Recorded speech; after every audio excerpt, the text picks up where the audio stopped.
문경시가 민선 8기 3주년을 맞아 시정 성과와 앞으로의 발전 방향을 발표했습니다.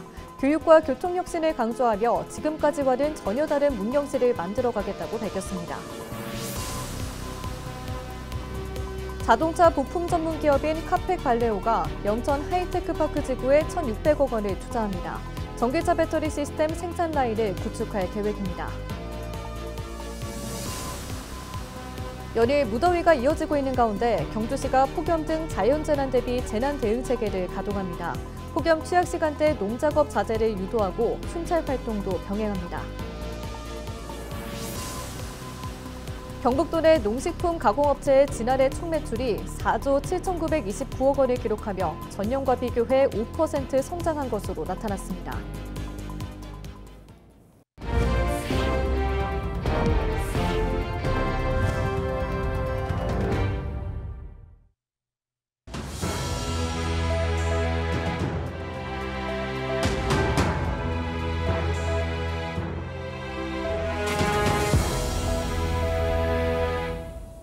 시청자 여러분 안녕하십니까?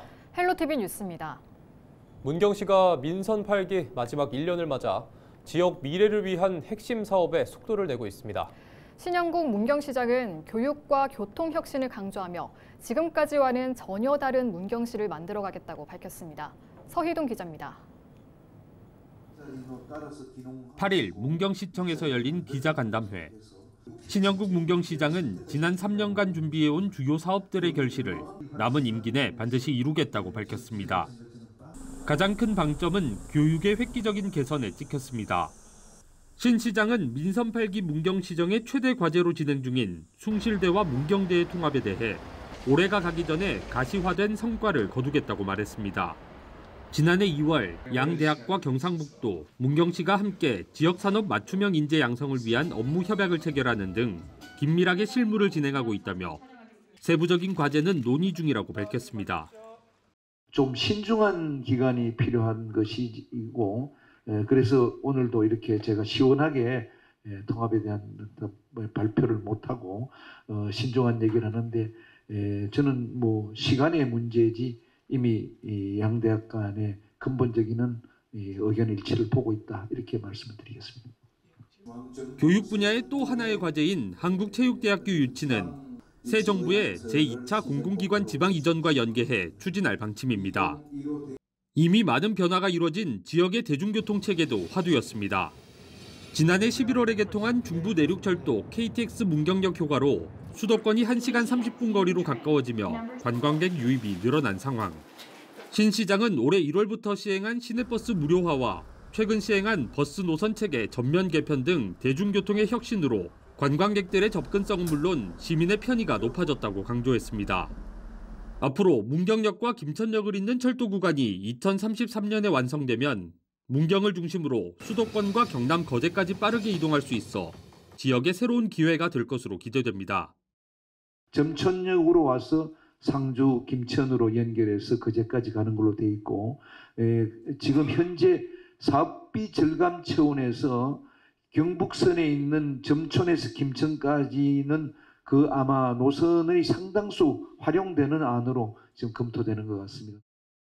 이 밖에도 신 시장은 지난 4월에 처음 개최한 점촌 전빵길 빵축제가 기대 이상의 성과를 거뒀다며 내년부터 대대적인 투자를 통해 문경을 빵축제의 중심지로 만들겠다는 각오를 밝혔습니다. 또 문화의 거리를 가수 박서진의 팬클럽과 함께 답별거리로 꾸미는 등 구도심 활성화를 위한 투자도 아끼지 않겠다고 말했습니다. 헬로티비 뉴스 서유동입니다. 영천 하이테크파크 지구에 기업들의 투자가 잇따르고 있습니다. 이미 입주를 마친 화신과 로젠에 이어 이번엔 1,600억 원 규모의 전기차 배터리 시스템 공장에 들어설 예정입니다. 이하영 기자가 보도합니다. 영천시 녹전동과 화산면 대길이 일원에 조성된 영천 하이테크 파크 지구입니다. 122만 제곱미터, 약 37만 평 규모의 산업단지로 경북 자동차 인베디드 연구원과 바이오 생산기술연구센터 등 연구기관이 입주해 있습니다. 로젠의 물류터미널이 지난 봄 정식 운영을 시작했고 자동차 부품 기업인 화신도 지난해 10월 입주를 마쳤습니다.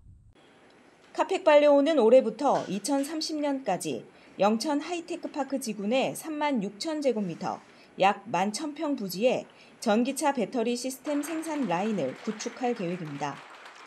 이를 위해 경상북도와 영천시, 대구 경북 경제자유구역청, 한국토지주택공사와 함께 투자 금액 1,600억 원, 100명의 신규 고용 창출을 내용으로 하는 투자 양해 각서를 체결했습니다. 이번 MOU 체결은 저희 카펙 발레오가 글로벌 넘버원 토크모터 업체에서 전동화의 새로운 리더로 한 단계 도약할 수 있는 좋은 기회가 될 것 같습니다. 영천시는 이번 투자 유치로 지역 경제의 새로운 성장 동력을 불어넣는 전환점이 될 것이라며 기업이 안정적으로 사업을 추진할 수 있도록 모든 행정적 지원을 아끼지 않겠다고 말했습니다. 카펙 발레오와의 투자 협약은 원래 단일 건으로는 최대 규모로 매우 뜻깊은 성과입니다.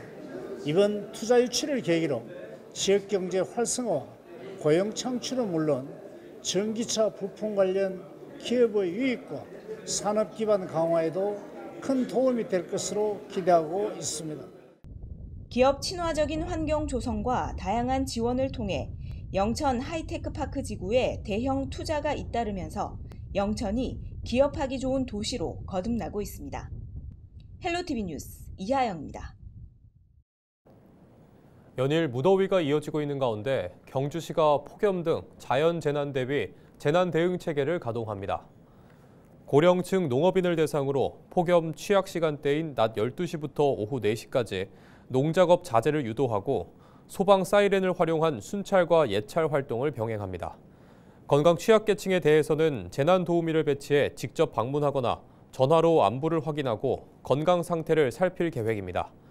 질병관리청 온열질환 감시체계에 따르면 7일 기준 경주 지역 누적 온열 질환자는 10명으로 60대에서 80대 고령층이 8명을 차지했습니다. 경북 도내 농식품 가공업체의 지난해 총 매출이 4조 7,929억 원을 기록하며 전년과 비교해 5% 성장한 것으로 나타났습니다.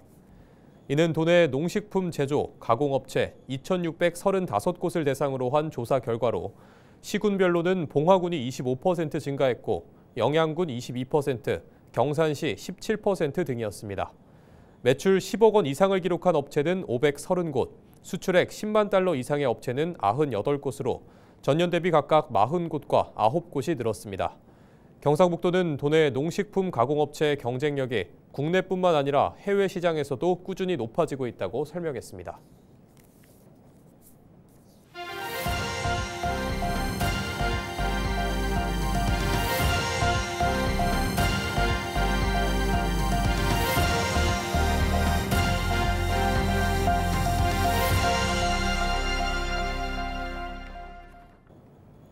최근 고령 운전자들로 인한 교통사고가 증가세를 보이고 있습니다.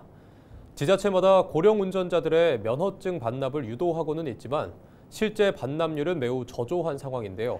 전문가들은 사고 발생 원인을 단순히 연령으로만 볼 것이 아니라 실효성 있는 대책 마련이 더욱 시급하다고 지적합니다. 박건상 기자의 보도입니다. 휴게소 식당에 갑자기 대형 SUV 차량이 돌진해 손님들을 덮칩니다. 급하게 몸을 피한 일부 손님들은 화를 면했지만 뒤늦게 인지한 일부는 안타깝게 사고를 당하고 맙니다. 지난 2일 대관령 휴게소에서 80대가 몰던 SUV 차량이 식당으로 돌진하는 사고가 발생해 16명이 다쳤습니다. 이 중 6명은 중상을 입고 병원으로 옮겨졌습니다. 운전자는 주차 중 페달 조작 실수로 이 같은 사고를 냈다고 경찰 조사에서 진술한 것으로 전해졌습니다. 지난해 11월 22일 춘천에서도 80대 운전자가 보행 신호에 길을 건너던 여성 3명을 차로 치어 숨지게 하는 참사가 일어났습니다. 65세 이상 고령 인구가 20%를 넘어서는 초고령 사회에 진입하면서 고령 운전자가 일으킨 교통사고가 늘어나는 추세입니다. 지난 2022년 14.8%였던 것이 지난해에는 21.6%로 늘어났습니다. 강원은 증가폭이 더욱 큽니다. 2020년 18.7%에서 2023년 23.3%로 급증했고 지난해에는 26%까지 늘어났습니다. 지역별로 보면 지난해 서울에서 발생한 교통사고 건수 가운데 65세 이상 운전자가 일으킨 사고 비율은 전체 21.7%인 반면 경북의 경우 26.4%, 경남도 22.8%로 지방으로 갈수록 증가하고 있는 겁니다. 자치단체 차원에서 운전면허 자진 반납 제도를 시행하고 있지만 반납률은 1% 내외로 저조한 실정입니다. 저 같은 경우에는 반납을 했거든요. 반납을 하고 그러는데 얘기를 들어보면 그래도 생업에 종사하는 분들도 있고 여러 가지가 이제 있으니까 그건 천차만별이죠 뭐. 봤을 때 규제를 해야 될 필요성도 있고 자기 스스로 판단해가 내가 운전하면 안 되겠다. 그런 능력이 되면 면허증을 반납하고. 문제는 지방의 경우 수도권에 비해 대중교통이 촘촘하지 않기 때문에 어르신들이 면허증 반납을 주저하고 있는 상황입니다. 전문가들은 단순한 권유를 넘어선 제도적, 기술적 보완이 필요하다고 강조합니다. 선진국의 경우 조건부 운전면허 제도를 도입해 야간 운전 제한, 생활 운전 권역 설정 등으로 교통사고를 예방하고 있습니다. 일본은 페달 5조작 방지 장치를 활성화해 교통사고를 예방하고 있습니다. 실제로 일본의 경우 오는 2028년부터 모든 신차에 페달 5조작 방지 장치 장착을 의무화할 예정입니다. 우리나라는 아직 전국 시범사업 수준에 머물고 있습니다. 한국도로교통공단 교통과학연구원도 페달 5조작 방지 장치를 설치할 경우 사고 위험이 최대 43.8%까지 줄어든다는 연구 결과가 있다고 밝혔습니다. 고령자들의 면허 반납에만 의지할 게 아니라 사고를 예방할 수 있는 실질적 장치와 제도를 마련하는 것이 시급해 보입니다. 헬로티비 뉴스 박건상입니다. 2026학년도 대학 수학능력시험 시행 세부 계획이 나왔습니다. 시험은 11월 13일 목요일에 치르며 원서 접수는 다음 달 21일부터 9월 5일까지 진행됩니다. 성적 발표일은 12월 5일 금요일로 확정됐습니다. 한국교육과정평가원은 올해 킬러 문항을 배제하고 EBS 수능 교재, 강의와의 연계율을 문항 기준 약 50% 수준으로 유지하겠다는 방침입니다. 오는 여름방학부터 경북교육청 영양사와 위클래스 전문상담사, 위센터 전문상담 인력이 유급 자유연수를 부여받습니다. 경북교육청과 전국 학교 비정규직 연대회의는 해당 사안을 두고 지난해 7월부터 교섭을 시작했고 방학 중 연간 10일의 유급 자유연수를 부여하는 방안에 8일 합의했습니다. 경북교육청 영양사와 위클래스 전문상담사와 위센터 전문상담 인력은 200여 명입니다. 대구시가 2025년 자체 청렴도 측정 용역 결과를 발표하고 올해 종합 청렴도 평가에 대한 긍정적인 전망을 내놨습니다. 이번 조사는 지난 4월 14일부터 5월 9일까지 18일간 외부 고객 1,040명과 내부 직원 2,266명을 대상으로 진행됐습니다. 그 결과 대구시의 종합 청렴도는 10점 만점에 9.42점을 기록하며 지난해 9.38점보다 0.04점 상승했습니다. 대구시는 이번 결과를 토대로 올 하반기 국민권익위원회 주관 종합청렴도 평가에서도 좋은 성과를 기대하고 있습니다.